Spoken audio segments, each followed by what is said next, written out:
ಎಂಥದ್ದು ಕಳ್ಳರು ಮದುವೆ ಆಗೋದು. ಅದ್ರ ಬಗ್ಗೆ ನಾನು ಹೇಳೋಕ್ಕೆ ಇಷ್ಟಪಡ. ಯಾಕಂದರೆ ಅವನು 12 ವರ್ಷದಿಂದ ಅವರಿಬ್ಬರು ಅವನು ನಮ್ಮ ಮನೇಲೇ ಇದ್ದವ. 12 ವರ್ಷದಿಂದ ನಮ್ಮ ಮನೇಲೇ ಇದ್ದವ, ಕಳ್ಳವ. ಇವಳು ಕಳ್ಳರು, ಇಬ್ಬರಿಗೂ ಕಳ್ಳರು ಮದುವೆ ಆದ್ರು.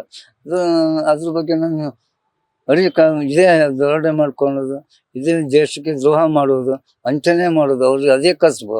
ಅವಳಿಗೆ ಮಾನ ಮರ್ಯಾದೆ ಏನು ಇಲ್ಲ. ನಮ್ಮ ಕುಟುಂಬದ ಮಾನ ಮರ್ಯಾದೆ ತೆಗೆದು ಬಿಟ್ಲು. ಅವಳನ್ನು ಕಂಡ್ರೆ ನಂಗೆ ಆಗೋದಿಲ್ಲ. ಅವಳು ಎಂದೂ ಉದ್ಧಾರ ಆಗೋದಿಲ್ಲ. ಮತ್ತೆ ಅವಳು ಮಾಡುವಂಥ ಕೆಲವು ಕೆಟ್ಟಗಳಿಗೆಲ್ಲ ನಾನು ಒಪ್ಪಿಗೆ ಕೊಡಲಿಲ್ಲ ಅಂತೇಳಿ ಮೋಸ ವಂಚನೆಯಲ್ಲಿ ಇದ್ದಳು. ನಾನು ಸ್ವಲ್ಪ ಸತ್ಯ ನ್ಯಾಯ ಧರ್ಮದಲ್ಲಿ ಇರುವನು. ನನ್ನ ಸತ್ಯ ಧರ್ಮದಲ್ಲಿ ಇರುವನು. ಮತ್ತು ನನ್ನ ಹಿರಿಯ ಮಗಳು ಗಾಯತ್ರಿ ಸಹ, ಅವಳು ಸಹ ಗೌರವದಿಂದ ಮರ್ಯಾದೆಯಿಂದ ಬಾಳುವವಳು. ಅವಳು ಎಲ್ಲೋ ಒಂದು ಟೀಚರ್ ಕೆಲಸ ಮಾಡಿಕೊಂಡು, ಎಲ್ಲೋ ಶಾಲೆ ಸ್ಕೂಲ್ ಪಾಠ ಹೊಲಿಗೆ ಮಾಡಿಕೊಂಡು ಜೀವನ ನಡೆಸ್ತದೆ. ಅವಳ ಮೇಲೆ ಒಂದು ಸುಳ್ಳು ಅಪವಾದ ಹಾಕಿದ್ರು, ದುಡ್ಡು ಕೊಡಿದೆ ಅಂತ ಹೇಳಿ. ಮತ್ತು ಒಳ್ಳೆ ವೇದಿಕೆ ಇವಳಿಗೆ ಸಿಕ್ಕಿತ್ತು. ಆಗೊಂದು ಬಿಗ್ ಬಾಸ್ ವೇದಿಕೆ ಇವಳು ಸಿಕ್ಕಿದಾಗ ಇವಳಿಗೆ ಹೇಳೋ ಒಂದು ಒಳ್ಳೆ ಅವಕಾಶ ಇದ್ದಿತ್ತು. ಇವಳು ಹೇಳಲೇ ಇಲ್ಲ.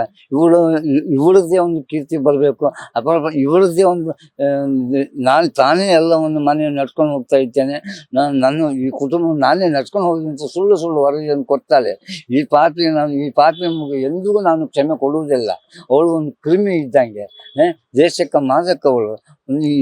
ಮತ್ತೆ ಅವಳು ಮಾಡುವಂಥ ಎಲ್ಲ ಕೃತ್ಯಗಳನ್ನು ಈ 5 ಕೋಟಿ ಗೋವಿಂದ ಪೂಜೆ ಹಗರಣದಲ್ಲಿ ಅವಳು ಕೋಟಿ ಹಣ ಹೊಡೆದು ಸಾಬೀತಾಗಿದೆ. ಅದು ಅವಳಿಗೆ ಈ ಕೋಟಿ ಹಣವನ್ನು ಹೊಡೆದ ಕಾರಣ ಮತ್ತು ಬೇರೆ ಬ್ಯಾಂಕಲ್ಲಿ ಬೇರೆ ಎಲ್ಲ ಡಿವೈಡ್ ಮಾಡಿ, ಆ ಕೋಟಿ ಹಣ ಹೊಡೆದ ಡಿವೈಡ್ ಲಕ್ಷ ಡಿವೈಡ್ ಮಾಡಿ ನನ್ನ ಹೆಸರು, ನನ್ನ ಹೆಂಡತಿ ಹೆಸರಲ್ಲಿ, ಮತ್ತು ಶ್ರೀಕಾಂತ್ ಹೆಸರಲ್ಲಿ, ಚೈತನ್ಯ ಹೆಸರಲ್ಲಿ, ಹೀಗೆ ಪಡ್ಡೆ ಹುಡುಗರ ಹೆಸರನ್ನೆಲ್ಲ ಡಿಪಾಸಿಟ್ ಮಾಡಿ, ಆ ಡಿಪಾಸಿಟ್ ಮಾಡಿದ ಬಾಂಡ್ ಮೇಲೆ ಮತ್ತು ಸಾಲ ತೆಗೆದು ಆ ಸಾಲದಿಂದ ಬರುವ ಬಡ್ಡಿಯಲ್ಲಿ ಇವಳು ವಂಚನೆ ಮಾಡಿ ತಿಂತಾ ಇದ್ದಾರೆ. ಮತ್ತು ಇವಳು ಈ ದೇಶಕ್ಕೊಂದು ಮಾದಕ ಇವಳು. ಮತ್ತು ಇವಳನ್ನ ನನ್ನ ಮಗಳಂತ ಹೇಳ್ಕೊಂಡು ನಾಚಿಕೆ ಆಗ್ತದೆ. ಪಾಪಿ ಹುಡುಗಿ ಇವಳು ಎಂದಿಗೂ ಇವಳು ಯಾವತ್ತೂ ನಮ್ಮ ಬಾಳಿನಲ್ಲಿ ಬರಲೇ ಕೂಡದು. ಇಂಥವರಿಗೆಲ್ಲ ಜನ ಸಪೋರ್ಟ್ ಕೊಡ್ತಾರಲ್ಲ, ಇದು ಅವಳೊಂದು ಕ್ರಿಮಿನಲ್. ಜನ ಇದಕ್ಕೆ ಮನ್ನಣೆ ಕೊಡಬಾರದು. ಮತ್ತು ಅವಳ ಸುಳ್ಳು ಹೇಳಿಕೆ ವರದಿಗಳಿಗೆ ಯಾವುದೇ ಮನ್ನಣೆ ಕೊಡಬಾರದು. ಅವಳು ಮತ್ತೆ ಬೇರೆ ಮಾಡಬೇಕಾದಲ್ಲ ಕರ್ತವ್ಯಗಳನ್ನು ಮಾಡಿದರೆ ಸೈನಿಕರಿಗೆ ದುಡ್ಡು ಕೊಟ್ಟು ಒಂದು ಹೆಮ್ಮೆ. ಆದರೆ ಅವಳು ಸ್ವಂತ ದುಡ್ಡಿನಲ್ಲಿ ಕೊಟ್ಟಿದ್ದಿದ್ರೆ, ಅಥವಾ ಸ್ವಂತ ದುಡ್ಡಿನ ಅವರು ಕಷ್ಟಪಟ್ಟು ದುಡ್ಡಿನ ಒಂದು 50,000 ಕೊಟ್ಟಿದ್ರು ನನಗೆ ಸಂತೋಷ ಇತ್ತು. ಇದು ಯಾರ್ದೋ ತಲೆಬರು ದುಡ್ಡಿನಲ್ಲಿ ಕೊಡುವುದು ನ್ಯಾಯ ಮಾಡ್ತಾರೆ. ಗೋವಿಂದ ಪೂಜೆ 5 ಕೋಟಿ 7-8 ಕೋಟಿ ಹೊಡೆದಿದ್ದಾಳೆ. ಅದರಿಂದ ಗೋವಿಂದ ಪೂಜೆ ಹೇಗೆ ಕೊಟ್ಟಿದ್ದಾರೆ ಅಂತ ಗೊತ್ತಿಲ್ಲ. ಪಾಪ ಅವರಿಗೂ ಸಹ ಈ ಹಗರಣದಲ್ಲಿ ಅವರಿಗೂ ನ್ಯಾಯ ಸಿಗುವಾಗ ನನ್ನ ದೊಡ್ಡ ಮಗಳೇನಂದ್ರೆ ಅವಳು ಮರ್ಯಾದೆಯಿಂದ ಬದುಕುತ್ತಾಳೆ, ಮರ್ಯಾದೆಯಿಂದ ಮಾಡ್ತಾರೆ. ಮತ್ತು ನನ್ನ ದೊಡ್ಡ ಮಗಳನ್ನ ಕಂಡ್ರೆ ನನ್ನ ಹೆಂಡತಿಗೆ ಆಗುದಿಲ್ಲ ಅಂದ್ರೆ ಅವ್ಳ ಚೈತನ್ಯ ತಾಯಿಗೆ ಆಗುದಿಲ್ಲ. ಅಂದರೆ ಅವಳು ಮರ್ಯಾದೆಯಿಂದ ಮಾಡ್ತಾಳೆ. ಇವಳು ಹಾಗೆ ಮೋಸ ವಂಚನೆ ಮಾಡುವಳಲ್ಲ. ಮಾಡುವಳಲ್ಲ. ಅವಳು ಎಲ್ಲೋ ಒಂದು ಶಾಲೆ ಟೀಚರ್ ಕೆಲಸ ಮಾಡ್ಕೊಂಡು, ಸಣ್ಣ ಪುಟ್ಟ ಹೊಲಿಗೆ ಮಾಡ್ಕೊಂಡು, ಪಾಠ ಗೀಟ ಹೇಳ್ಕೊಂಡು ಮರ್ಯಾದೆಯಿಂದ ಗೌರವದಿಂದ ನನ್ನ ಹಾಗೆ ಛಲವಾದಿ ಅವಳು. ನಾನು ಗೌರವದಿಂದ ಬದುಕಬೇಕು, ಗೌರವದಿಂದ ಬಾಳಬೇಕು, ನಮ್ಮ ತಂದೆಗೆ ಒಂದು ಹೆಸರು ತರಬೇಕು. ಅದು ನನ್ನ ತಂದೆ ಬಾಲನಾಯಕರು. ಅವರು ಗೌರವ ಮಾಸ್ಟರ್ ಆಗಿ ಶಾಲೆಯಲ್ಲಿ 100 ವಿದ್ಯಾರ್ಥಿಗಳಿಗೆ ಪಾಠ ಹೇಳಿಕೊಟ್ಟ ನನ್ನ ತಂದೆ ದಿವಂಗತ ಬಾಲಮಾಸ್ಟರ್. ನನ್ನ ತಂದೆ ತುಂಬ ಹೆಸರುವಾಸಿಯಾದರು. ಆಗ ಅಜ್ಜನ ಹೆಸರನ್ನು ಉಳಿಸುವುದು ನನ್ನ ಹಿರಿಯ ಮಗಳಾದ ಕರ್ತವ್ಯ. ಅದನ್ನು ಭಾವನೆ ಇಟ್ಟುಕೊಂಡು ನನ್ನ ಅಜ್ಜ ಗೌರವದಿಂದ ಬದುಕಿದ್ರು. ನನ್ನ ಅಪ್ಪನೂ ನಾನೇನೋ ಹೋಟ್ಲಲ್ಲಿ ಕೆಲಸ ಮಾಡಿಕೊಂಡು, ದೋಸೆ ಹೊಯ್ಕೊಂಡು, ಟೀ ಕಾಫಿ ಮಾಡಿಕೊಂಡು, ಈ ಹೋಟ್ಲ್ ಗ್ಲಾಸ್ ತೊಳ್ಕೊಂಡು ಜೀವನ ಮಾಡ್ತೇವೆ. ಒಂದು ಅನ್ನ ಹಾಕೋ ಯೋಗ್ಯತೆ ಇವಳಿಗಿಲ್ಲ. ಇವಳು ಜನ್ಮಕ್ಕೆ ನನ್ನ ಹೆಂಡತಿ ಇದ್ದಲ್ಲ, ಅವಳು ಮನೆಗೆ ಕೋಟಿ ಗೋವಿಂದ ಪೂಜೆಯಲ್ಲಿ 5 ಕೋಟಿ ಹಗರಣದಲ್ಲಿ ಕೋಟಿ ಹಣ ಹೊಡೆದಿದ್ದಲ್ಲ, ಆ ಹಣ ತಂದು ಇವಳು ಕೈ ಕೊಟ್ಟಿದ್ದಾಳೆ. ಅದರಿಂದ ಇವಳು ಮೆರೀತಾಳೆ. ಇವಳಿಗೆ ಗಂಡ ಬೇಡ, ಮಕ್ಕಳ ಬೇಡ, ಗಂಡನ ಗೌರವ ಮನೆತನ ಬೇಡ ಇವಳಿಗೆ. ಗಂಡನನ್ನು ಕಟ್ಟಿಕೊಂಡು ಸ್ವಾಭಿಮಾನದಿಂದ ಬದುಕಬೇಕು, ಮರ್ಯಾದೆಯಿಂದ ಬರಬೇಕು ಅಂತ ಅವಳಿಗೆ ಇದಿಲ್ಲ. ಮಗಳಿಗೆ ಸಪೋರ್ಟ್ ಕೊಡ್ತಾ ಹೋದ ಆಗ ಅವ್ಳಿಗೆ 5 ಕೋಟಿ ರೂಪಾಯಿ ಹಗರಣದಲ್ಲಿ ಮನೆಯಲ್ಲೇ ಹಣದ ರಾಷ್ಟ್ರೀಯ ಆಗ್ತಿತ್ತು. ಮಗಳೇ ನೀನು ಮಾಡಿ ತಪ್ಪು ಅಂತ ಎಂದೂ ಮಗಳಿಗೆ ಹೇಳಿದವಳಲ್ಲ. ಇವಳು ಸಹ ಅವಳೊಟ್ಟಿಗೆ ನಾಚಿಕೆ ಕುಟುಂಬ. ಅದು ಇವಳು ಹಿಂದೆ ಇವಳು ತಂದೆ ತಾಯಿ ಕುಟುಂಬ ಒಳ್ಳೆದಿತ್ತು, ನಮಗೂ ಒಳ್ಳೆ ಹೆಸರು. ಅದು ಈಗ ಇವಳು ನೀಚ ಬುದ್ಧಿಯಲ್ಲಿ ಅವಳಿಗೆ ಸಪೋರ್ಟ್ ಮಾಡ್ತಾಳೆ. ಅವಳಿಗೆ ಏನೇ ಮಾಡು ಅವಳನ್ನ ಹೋಗುದು, ಅವಳಿಗೆ ಸಪೋರ್ಟ್ ಕೊಡು. ಇಂಥ ತಾಯಿ ಮಗಳಿಗೆ ಕಠಿಣ ಶಿಕ್ಷೆ ಆಗ್ಬೇಕು. ಹೇಳಿಲ್ಲ. ಬಿಗ್ ಬಾಸ್ ಕಾರ್ಯಕ್ರಮದಲ್ಲಿ ನಂಗೆ ಹೇಳ್ಬೇಕಂದ್ರೆ ನನ್ನ ಮಗಳು ನಂಗೆ ಗೊತ್ತಿಲ್ಲದೆ ಹೋದವ್ರು ಮನೆ ರಾತ್ರಿ ಬೀಗ ಹಾಕೊಂಡು ರಾತ್ರಿ ಬೀಗ ನಾನು ಹೋಟೆಲ್ ಕೆಲಸ ಮಾಡ್ತಿದ್ದೆ. ರಾತ್ರಿ ಬಂದ್ರೆ ಮನೆ ಬೀಗ ಹಾಕೊಂಡು ಇವರಷ್ಟಿಗೆ ಇವ್ರು ಹೋದ್ರು. ನಂಗೆ ಹೇಳಿದೆ, ನನ್ನ ಗಮನಕ್ಕೆ ಹೇಳಿಲ್ಲ. ನಾನು ಜಗಲಿ ನನ್ನ ಮನೆ ದೊಡ್ಡ ನಾನು ಕಟ್ಟಿದ ಮನೆಯಲ್ಲೇ ನನಗೆ ನನ್ನ ಮನೆ ಬೀಗ ಹಾಕೊಂಡು ನನಗೆ ಹೇಳಿದೆ ಇವರು ಬಿಗ್ ಬಾಸ್ಗೆ ಹೋಗಿದ್ದಾರೆ. ಅದು ಬಿಗ್ ಬಾಸ್ ಮದುವೆ ಕರ್ಲಿ ಅಂತ ಇವರು ಮದುವೆ ಯಾಕೆ ಕರೀತಾರೆ? ಅವ್ರಿಗೆ ಮಾನ ಮರ್ಯಾದಿಲ್ಲಲ್ಲ, ನಾನು ಮರ್ಯಾದಿಸ್ತಲ್ಲ. ನನ್ನನ್ನು ಕರೆದು ಇವರಿಗೆ ಸಿಂಪತಿ ಸಿಗುವುದಿಲ್ಲಲ್ಲ, ಇವ್ರು ಗೌರವಕ್ಕೆ ಅಡ್ಡ ಇವರು ಮಾಡುವ ಕಳ್ಳ ಕೆಲಸ ಎಲ್ಲ ಹೊರಗೆ ಬರ್ತದಲ್ಲ.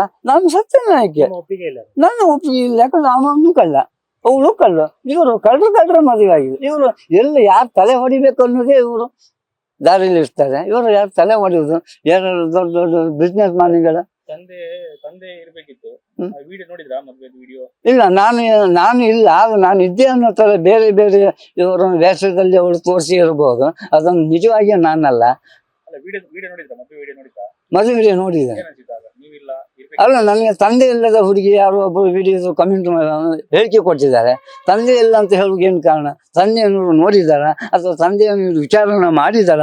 ಸುಳ್ಳು ವರದಿಯನ್ನು ಕೊಡಬೇಡಿ ವಿಡಿಯೋದವರು. ಯಾಕಂದ್ರೆ ಸ್ವಂತ ಜನ್ಮ ಕೊಟ್ಟ ತಂದೆನೇ ಜೀವಂತವಾಗಿ ಇರುವಾಗ ಅವರು ತಂದೆ ಇಲ್ಲ ಅಂತ ಹೇಳಿಕೆ ಕೊಟ್ಟಿದಾರಲ್ಲ, ಅದು ತಪ್ಪು. ಆ ತಪ್ಪು ಇವಳ ತಪ್ಪು ಮಾಹಿತಿಗೆ ಯಾರು ಇದು ಹೇಳಿಕೆ ಕೊಡಬೇಡಿ. ಕ್ಷಮಿಸ್ತೀರಾ? ಖಂಡಿತ ನಾನು ಕ್ಷಮಿಸಿದೆ. ಯಾಕಂದ್ರೆ ಅವಳು ಅಷ್ಟು ಕಠೋರ, ಅವಳು ಪಾಪಿ. ಅವಳು ನನ್ನ ಕುಟುಂಬದಲ್ಲಿ ಹೇಗೆ ಹುಟ್ಟಿದ್ಲು, ಇನ್ನು ಯಾವ ಹೆಣ್ಣು ಮನೆ ಯಾವ ಕುಟುಂಬದಲ್ಲಿ ಇಂಥ ಹೆಣ್ಣು ಹುಟ್ಟಬಾರದು. ಮತ್ತೆ ಹೇಳ್ಕೊಂಡು ಸುಳ್ಳು ಎಲ್ಲ ಹೇಳುದು ಸುಳ್ಳು. ಅವಳು ಬಿಗ್ ಬಾಸ್ ಅಲ್ಲಿ ಅಥವಾ ಯಾವುದೋ ಒಂದು ಟಿವಿ ಕಾರ್ಯಕ್ರಮದಲ್ಲಿ ಎಲ್ಲ ಇವಳ ಬಗ್ಗೆ ಹೆಮ್ಮೆ ಕೊಡ್ತಾರೆ. ದಯವಿಟ್ಟು ಅವಳ ಬಗ್ಗೆ ಎಲ್ಲೂ ಹೆಮ್ಮೆ ಹೇಳಿಕೆಯನ್ನು ಕೊಡಬೇಕು. ನನಗೆ ಬಿಗ್ ಬಾಸ್ ಹೋದ ಬಗ್ಗೆ ನಂಗೇನು ಮಾಹಿತಿ ಇಲ್ಲ. ಯಾಕಂದ್ರೆ ಅವ್ರು ನನ್ನ ಹೆಂಡತಿ ಮನೆ ಬೀಗ ಹಾಕೊಂಡು ನಾನು ಕಟ್ಟಿದ ಮನೆ, ನಾನೇ ಒಂದು 25 ವರ್ಷ ಹಿಂದೆ 10 ಲಕ್ಷ ಖರ್ಚು ಮಾಡಿ ಮನೆ ಕಟ್ಟಿದ್ದೇನೆ. ನಾನು ಕಟ್ಟಿದ ಮನೆಯೇ ನನ್ನನ್ನು ಹೊರಗಡೆ ಜಗಲಿ ಮನ್ಸಿ ನಾನು ಕೆಲಸಕ್ಕೆ ಹೋಗಿ ಬರೋ ರಾತ್ರಿ 10 ಗಂಟೆ ಆಗಿರ್ಬೋದು. ಅಲ್ಲೇ ಹೋಟ್ಲಲ್ಲಿ ಇದ್ದಿದ್ದೆ, ಅದು ಕುಂದಾಪುರ ಹೋಟ್ಲಲ್ಲಿ ನಾನು KSRT ಹೋಟೆಲ್ ಕೆಲಸ ಮಾಡ್ತಿದ್ದೆ. ಅವಾಗ ಒಳಗಡೆ ಕೌಂಟರ್ ಕೆಲಸ ಮಾಡ್ತಿದ್ದೆ. ಇವಳು ನನಗೆ ವಿಷಯನೇ ಹೇಳದೆ ತಾಯಿ ಮಗಳು ಇವರೇ ಮನೆ ಬೀಗ ಹಾಕೊಂಡು ಕೀಸ ಇಟ್ಕೊಂಡು ಹೋಗಿದ್ದಾರೆ. ಮನೆಯ ಕೀ ಹಿಡ್ಕೊಂಡು ನಾನು ಕಟ್ಟಿದ ಮನೆ ಬೀಗ ಹಾಕಿ ಇವರೇ ಕಟ್ಟಿದ್ದೇನೆ ಅನ್ನುವ ಲೆಕ್ಕದಲ್ಲಿ ನನ್ನನ್ನು ಹೊರಗೆ ಜಗಳಿಯಲ್ಲಿ ಮಚ್ಚಂಗೆ ಮಾಡಿ ಒಂದು ಸ್ವಲ್ಪ ಅನ್ನನೂ ಸಹ ಕೊಡದೆ, ಒಂದು ಗ್ಲಾಸ್ ನೀರು ಕೊಡದೆ ತನ್ನ ರಾತ್ರಿ ಹೋಗಿದ್ದಾರೆ. ನಾನು ಮತ್ತೆ ನಾನು TV ನನ್ನ ಮೊಬೈಲಲ್ಲಿ ಯೂಟ್ಯೂಬರ್ ನನಗೆ ಗೊತ್ತಾಯ್ತು ಇವರು ಬಿಗ್ ಬಾಸ್ಗೆ ಹೋಗಿದ್ದಾರೆ. ಮತ್ತೆ ಬಿಗ್ ಬಾಸ್ಗೆ ಇಲ್ಲ, ನನ್ನ ಯಾವ್ದು ಕರೀಲಿಲ್ಲ. ನಾನು ಎಲ್ಲೂ ಅಪ್ಪ ಅಂತ ಅಡ್ವರ್ಟೈಸ್ಮೆಂಟ್ ಕೊಡ್ಲೇ ಇಲ್ಲ. ಅವಳ ಅಪ್ಪ ಇಲ್ಲ ಅನ್ನೋದೇ ಮಾತ್ರ ಹೇಳುದು. ದ್ವೇಷ ಅಂದ್ರೆ ನಾನು ಸತ್ಯ ಧರ್ಮವನ್ನು ಕಾಪಾಡ್ತೇನೆ. ಇವಳು ಕಳ್ಳಾಟಿಗೆಲ್ಲರೂ ನಾನು ಹೇಳಿ ಬಿಡ್ತೀನೋ, ಅಪ್ಪನ ಮುಖ ತೋರಿಸ್ದ ಆ ಗಂಟ ಅದಕ್ಕೆ ಮಾನ ಎಲ್ಲ ಮರಿದೆ. ಅದು ನನ್ನ ಬಗ್ಗೆ ಅಲ್ಲಿ ಊರು ತುಂಬ ಹೇಳ್ಕೊಂಡು ತಿರುಗುತ್ತೆ. ಚೈತ್ರ ಮಗಳು ಅಂದ್ರೆ ನಾನು ನನ್ನ ಮಗಳು ಅಂತ ಹೇಳ್ತೇನೆ, ಹೆಮ್ಮೆ ಪಡ್ತೇನೆ ಅಂತ ಹೇಳಿ ನನ್ನ ಮೇಲೇ ದ್ವೇಷ ಚಾಲು. ನನ್ನ ದೊಡ್ಡ ಮಗಳು ಗಾಯತ್ರಿ, ಅವಳು ಮರ್ಯಾದೆಯಿಂದ ಗೌರವದಿಂದ ಟೀಚರ್ ಕೆಲಸ ಮಾಡ್ಕೊಂಡು ಸಣ್ಣ ಪುಟ್ಟ ಹೊಲಿಗೆ ಮಾಡ್ಕೊಂಡು ಗೌರವದಿಂದ ಬಾಳ್ತಾರೆ. ಯಾರು ಹಂಗಿಲ್ಲ, ಯಾರು ಸ್ವಾಭಿಮಾನ. ನಮ್ಮ ಮದುವೆ ಅಂತ ಹೋಗುದು ಮಾರೆ. ಆ ನಾಚಿಕೆ ಅವಳಿಗೆ ನಾಚಿಕೆ. ಅವನು ಕಳ್ಳ, ಅವಳು ಕಟ್ಟ, ಅವಳು ಕುಟುಂಬದವರು ಸಹ ಅದೇ ತರ ಕಳ್ರು ಮದುವೆ ಆದ 12 ವರ್ಷ ನಮ್ಮನೇಲಿ ನಾಯಿ ತರ ಅನ್ನ ತಿಂದ್ರೆ ನಮ್ಮನೇಲಿ ತನ್ನ ಮನೆ ಅಂತ ಅಧಿಕಾರ ಮಾಡ್ಕೊಂಡಿದ್ದವ. ಇವಳು ಸಹ ಅವನು ಒಳಗಡೆ ಕಟ್ಸೋದು. ತಾಯಿ ಅತ್ತೇನು ನನ್ನ ಹೆಂಡತಿ ಮಗೆ ಅವನಿಗೇನು ಅನ್ನ ಹಾಕೋದೇನು, ಅವನಿಗೇನು ಟೀ ಕಾಫಿ ಕೊಡೋದೇನು, ಗಂಡನಿಗೆ ಒಂದು ತುತ್ತು ಅನ್ನ ಒಂದು ಅನ್ನ ಹಾಕಿದವಳಲ್ಲ, ಗಂಡನಿಗೆ ಒಂದು ಚಾ ಮಾಡಿ ಕೊಟ್ಟವಳಲ್ಲ. ನಾನು ಮನೆ ಬಂದೆ ಒಂಥರ ಬಾಳ ಕೂತ್ಕೊಂಡು ಗೋರ ಇವರು ಕೆಲ್ಸಕ್ಕೆ ಹೋಗೋದಿಲ್ಲ. ಎಲ್ಲರೂ ಯಾರು ಮನೆಯಲ್ಲೆಲ್ಲ ಸಂಬಂಧಿಕರ ಮನೆಯಲ್ಲೆಲ್ಲ ಇರುವುದು. ನನಗೆ ಬೇಜಾರಾಗ ನಂಗೆಲ್ಲ ಬೇಜಾರಾಯ್ತು. ನಂಗೆಲ್ಲ ಮನಸ್ಸು ತಾಂತಿ ಸಿಗ್ತು. ನಾನು ಹೋಗ್ತಿದ್ದೆ. ನನಗೆ ಹೆಂಡತಿ ನಂಗೆ ಮನೆಯಲ್ಲಿ ನೆಮ್ಮದಿ ಕೊಡ್ತಾ ಇಲ್ಲ. ಆದ್ಕೊಂಡು ನನ್ನ ಮಗಳ ಮನೆಗೂ ಅದು ನನ್ನ ಭಾವನ ಕೂಡ ನನ್ನ ಅಕ್ಕನ ಕುಟುಂಬ ಮನೆಗೆ ಹೋಗ್ತಿದ್ದೆ. ಮದುವೆಗೆ ಆಮಂತ್ರಣ ಇತ್ತ? ನನ್ನ ಮದುವೆಗೆ ಆಮಂತ್ರಣ ಮದುವೆ 4 ದಿವಸ ಇರುವಾಗ ನೀವು ಮದುವೆಗೆ ಬರಬೇಕು, ನೀವು ಮದುವೆ ಬಂದು ನಂಗೆ 5 ಲಕ್ಷ ಹಣ ಕೊಡ್ಬೇಕಂತ ನಂಗೆ ಡಿಮ್ಯಾಂಡ್ ಇತ್ತು. ಯಾರು? ಚೈತ್ರ ನೀವು 5 ಲಕ್ಷ ನಂಗೆ 5 ಲಕ್ಷ ಹಣ ಕೊಟ್ಟರು ನೀವು ಮದುವೆ ಬನ್ನಿ. ನಾನು 5 ಲಕ್ಷ ಹಣ ಇವಳಿಗೆ ಕೊಡೋದಾದ್ರೆ ನಂಗೆ ಅಗತ್ಯ ಇಲ್ಲ ಅಲ್ಲಿಂತ ಮಕ್ಕಳು.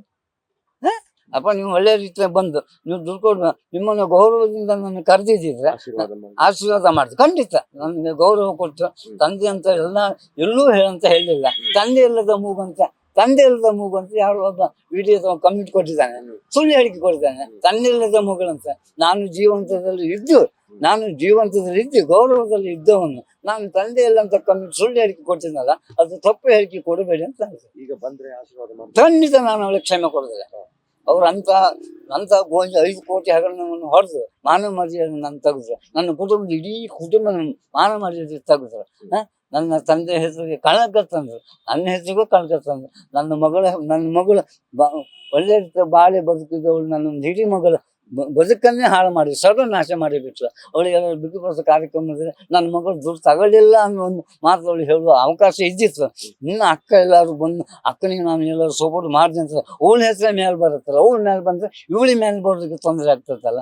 ಇವಳಿಗೆ ಶಿಫಾರಸೆ ಬೇಕು. ಮತ್ತು ಎಲ್ಲರಿಗೂ ಕೋಟಿ ಯಾರ ಹತ್ರ ಕೋಟಿ ಹಣ ಉಂಟು, ಯಾರ ಹತ್ರ 1 ಲಕ್ಷ ಹಣ ಇದೆ. ಮತ್ತೆ ಅವ್ನು ಮೀನು ಉಡುಪಿಯಲ್ಲಿ ಒಬ್ಬ ಮೀನು ಮಾರುವವನಿಗೆ 5 ಲಕ್ಷ ವಂಚನೆ ಮಾಡಿದ್ದಾರೆ. ಪಾಪ ಅವನೇನು ಒಂದು ಮೀನು ಮಾಡ್ಕೊಂಡು ಜೀವನ ಮಾಡ್ತಿದ್ದ, ಅವನಿಗೆ ಅತ್ಯಾಚಾರ ಕೇಸ್ ಹಾಕ್ತದೆ ಅಂತೇಳಿ 5 ಲಕ್ಷ ರೂಪಾಯಿ ವಂಚನೆ ಮಾಡಿದ್ದಾರೆ. ಇಂಥವೆಲ್ಲ ಮನೇಲಿ ಅವಳೇ ನೋಡ್ಕೊಳ್ಳಿದ್ಲ ಅಥವಾ ಅವಳ ಮನೆ ನೋಡ್ಕೊಂಡು ಸ್ವಂತ ನಾನೇ ಮನೆಯಲ್ಲಿ ಇದ್ದೇನೆ. ಇವಳಿಗೆ ನನ್ನ 25 ವರ್ಷದಿಂದ ನಾನು ಮನೆ ಬಾಡಿಗೆ ಕೊಟ್ಟಿದ್ದೆ. ನಾನು ಸ್ವಂತ ಕಟ್ಟಿದ ಮನೆ. ಆವಾಗ 10 ಲಕ್ಷ ಖರ್ಚು ಮಾಡಿ ಮನೆ ಕಟ್ಟಿದೆ. ಆ ಮನೆ ಬಾಡಿಗೆ ನನ್ನ ಹೆಂಡತಿ ಬಿಡ್ತಿದ್ದೆ. 8,000 ರೂಪಾಯಿ ಮನೆ ಬಾಡಿಗೆ ಬರ್ತಿದ್ದೆ. ಗ್ಯಾರೇಜ್ ಬಾಡಿಗೆ ಒಂದು 4,000 ಬರ್ತಿದ್ದೆ. ತಿಂಗಳ 12,000 ಆದಾಯ ಇತ್ತು. ಮತ್ತು 25, 15, 25, 30 ತೆಂಗಿನ ಮರಗಳಿತ್ತು. ಅದ್ರಲ್ಲಿ ಉತ್ಪತ್ತಿ ಬಂದು ಬಂಡ ಎಲ್ಲ ಮರಿ ನನ್ನ ಹೆಂಡತಿ ಜೀವನ ಮಾಡ್ತಿದ್ಲು. ಮತ್ತು ಇವಳಿಂದ ಮನೆ ಜೀವನ ನಡೀಲಿಲ್ಲ. ಇವಳು 1 ರೂಪಾಯಿ ಕೊಡುವ ಯೋಗ್ಯತೆ ಇವಳಿಗೆ ಇಲ್ಲ. ಸೈನಿಕರಿಗೆ ದುಡ್ಡು ಕೊಟ್ಟರೆ ಸಂತೋಷವೇ, ನಾನಲ್ಲ ಅಂತ ಹೇಳುವುದಿಲ್ಲ. ಅದು ಸ್ವಂತ ದುಡ್ಡಿನಲ್ಲಿ ಕೊಟ್ಟಿದ್ದಿದ್ರೆ ಅಥವಾ ತಂದೆಯನ್ನು ಚೆನ್ನಾಗಿ ನೋಡಿಕೊಂಡು ಗೌರವದಿಂದ ಅವ್ರನ್ನ ಬಾಳಿಸ್ಕೊಂಡು ಹೋಗ್ತಿದ್ರೆ, ಅವ್ರಿಗೆ ಒಂದು ತುತ್ತು ಅನ್ನ ಕೊಟ್ಟಿದ್ರೆ ಅದು ನಾನು ಹೆಮ್ಮೆ ಪಡ್ತೇನೆ. ಇವಳು ತಂದೆಗೆ ದ್ರೋಹ ಮಾಡ್ಕೊಂಡು ಒಂದು ತುತ್ತು ಅನ್ನ ಕೊಡೋ ಯೋಗ್ಯತೆ ಇಲ್ಲದೆ ಇವಳಿಗೆ ಅಂತ ದೇಶ ಸೇವೆ, ಈ ದೇಶ ನಾನು ಸೇವೆ ಒಪ್ಪುವುದಿಲ್ಲ. ಇದು ನನ್ನ ಹೆಸರು ಬಾಲಕೃಷ್ಣ ನಾಯ್ಕ. ಈ ಸೇವೆ ಬಗ್ಗೆ ನಾನು ಲೇಟೆಸ್ಟ್ ಹಾಗೂ ಇಂಟ್ರೆಸ್ಟಿಂಗ್ ಸುದ್ದಿಗಳಿಗಾಗಿ ಬಾಸ್ ಟಿವಿ ಕನ್ನಡ ಚಾನೆಲ್ನ ಸಬ್ಸ್ಕ್ರೈಬ್ ಮಾಡಿ. ಹಾಗೆಯೇ ಬೆಲ್ ಐಕಾನ್ ಪ್ರೆಸ್ ಮಾಡಿ. ಇದರ ಜೊತೆಗೆ ಫೇಸ್ಬುಕ್, ಇನ್ಸ್ಟಾಗ್ರಾಮ್, ಎಕ್ಸ್ನಲ್ಲೂ ಮಿಸ್ ಮಾಡದೆ ಫಾಲೋ ಮಾಡಿ.